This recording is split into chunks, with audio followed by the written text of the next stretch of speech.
Hey everyone, welcome in to another daily editorial here in the KE Report. We're getting an update from Outback Goldfields, traded on the CSE under the symbol OZ, and we are following up on the initial drill results from this drill program that's going on actually at a couple of the company's projects in and around the Fosterville Gold Mine in Victoria, Australia. We have 3 holes that were released just yesterday, May 19th. Drill results from this Glenfine area, also Reef 2. These two are very close together.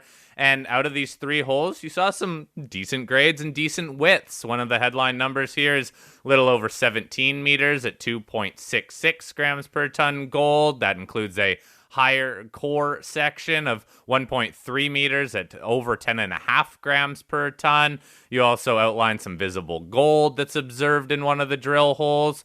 Chris, bring us up to speed now as we are starting to get some drill results. These initial drill results, give us a little recap of what it's telling you about the potential here at this Glenfine area.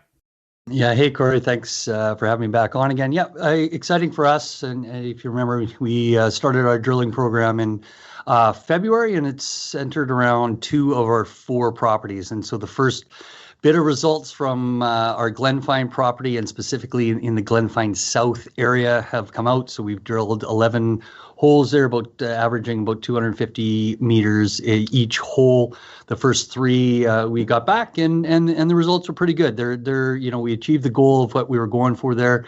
If you remember, we're centered around the old Glenfine South mine. That's a mine that had been mining at 40,000 ounces at 16 gram per ton, so very, very high grade.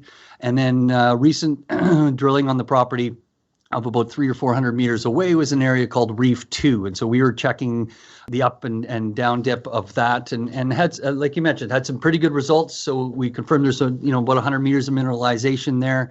And that was our first 3 holes. So a good start for us. I like them to, we got guys on the bases now. We're in the game, and the meat of the order is coming up afterwards.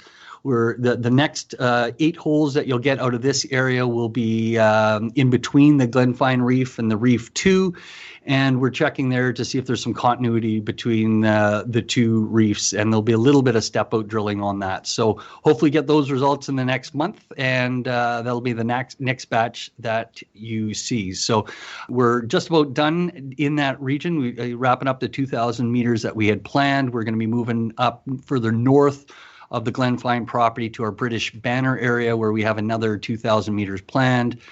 We have 2 drills that'll be operating there, an RC drill and a diamond drill. And then the next thing we have going is our second property, which is Ewangroon. And on Ewangroon, we've already done the geophysics on it. We did the mag survey and just completed our LiDAR, which gives us an idea of the historical workings in the area.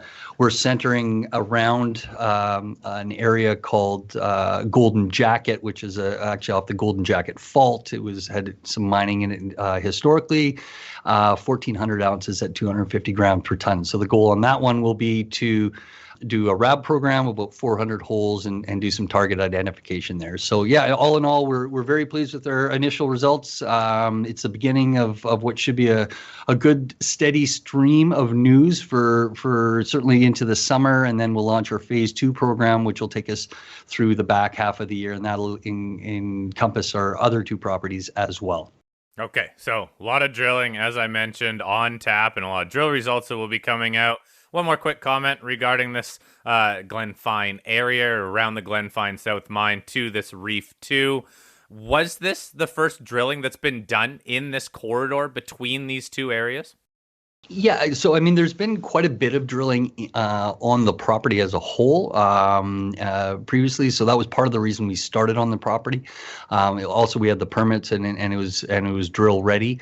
But no, there hasn't been much drilling or any drilling in between the 2 reefs. So hopefully we're able to confirm some continuity there, and maybe have enough to put a little resource around it.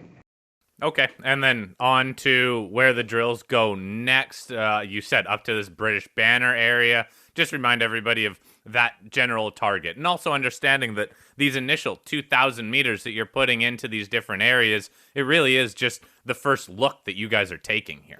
It's a first look. So, I mean, we had a little bit more of information just because of historical drilling on Glenfine to start with. But really, and we're trying to get an understanding of what we have. We certainly have a lot of the geological markers that we're looking for.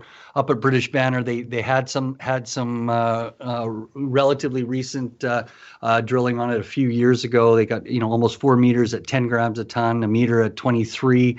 So we'll be doing some step out drilling on that, as well as some drilling along the contact with the basalt dome in the area as well. So looking forward to testing out a new area as well.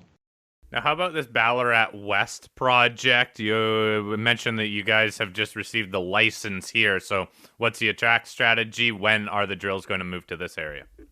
Yeah, so great. Got our exploration license on this property, and this Ballarat West is indicative of the region as a whole. Right next to it, there's 3 mines that have combined for over 17 million ounces of gold production. The Ballarat mine is still mining, and that's it's 3 kilometers off the property.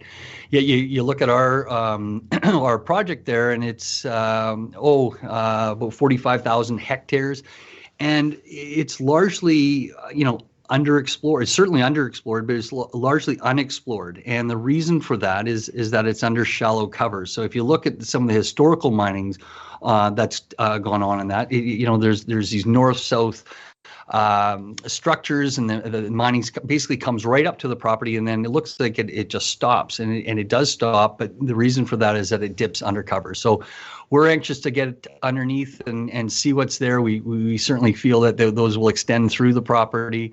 And if you talk to our chairman, Craig Perry, who's got a great track record of sniffing out these good projects, he is most excited about this, feeling that it has our best chance to get a multi-million ounce deposit. What's the time frame to move towards actually releasing a deposit? Again, early on drilling here, but give our listeners just a general time frame of what's possible. Yeah, I mean, these things aren't quick, right? And especially on, say, a Ballarat West, where we have to do a decent amount of pre-drill work, which would be, the geophysics and target identification and RAB drilling and so forth. And that will be our main focus this year. Ballarat West will start on kind of in July and in the back half of the year. And then it really depends on what you discover and how quickly and how much. But certainly there's a ton of activity in the area, and we're putting quite a bit of resources in. Our drill program is the phase 1, which is February to July. It's $3 million into the ground. Our plan is for phase 2 to be about $3 million again. Of course, we can scale that based on the gold price and the market in general, and of course the success that hopefully the success that we get on hitting some of these targets early on. And just remind everybody, cash in the bank for the company to move through this initial $3 million program. Yeah, we're in good shape for this year. We had raised $11 million in December, and like I just said, we're planning on putting about $6 million of that in the ground. So that's more than enough that we need for this year, and it'll leave us with a couple million in the bank by the end of the year. At least that's the plan. Okay. Perfect, Chris. I appreciate the update. Not much more to talk about here, but everybody, I think, should be just watching for these new or the future drill results to come out and just see what all these different targets and projects even will develop into. In full disclosure, I am a shareholder of Outback Goldfields, so I'll be following up for personal reasons, but we'll also be having you back on as more news comes out. So, Chris, I appreciate the update. Keep us up to date on news, please. Thanks, Cory. Will do.